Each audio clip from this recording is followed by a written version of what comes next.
The next thing I'm going to do now that my sleeves have been serged is create a narrow hem for my sleeve. Now, you have options with sleeves. You could definitely do this after the sleeve's attached. That's an option. And you can make the sleeve hem as little or deep as you want. I think I'm gonna go with a 1/2 inch for this sleeve. This is a different project than the one I was working on earlier. And I think that this just is going to be a nice depth for what I'm making.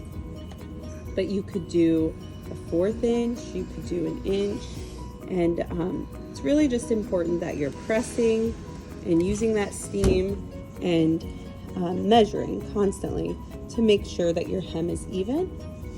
And then again, after I seam my sleeve hem up, I'm going to edge stitch along this side. So I'll have one toe off of that presser foot so that I'm making sure I'm catching the top of the fold, which will make it look nice. Now, I've mentioned this before, if you aren't measuring correctly and you're not pressing this the right amount, then on the outside, when we're edge stitching here, you'll have, crooked stitching. So it's really important. Another thing that's really important, since we'll be stitching on this side, is that your bobbin color matches. So I'm now going to complete my hem by doing an edge stitch. And you'll notice I'm just have one toe off of my presser foot and my fabric is pressed in place. You can add some pins if your fabric isn't responding to that. And then I'm just going to repeat on my other sleeve.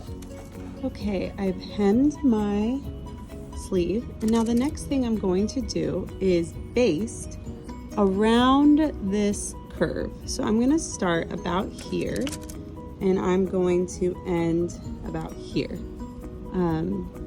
Zoom out a bit so you can see, but what we're trying to do by basting, so I'm going to lower this to a 5 down here, is we're trying to ease. So this is called easing. I'm going to stitch again 2 layers just like when we gather.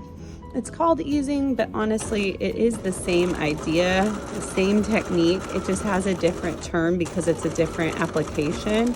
But I'm just basting long stitches around this curve.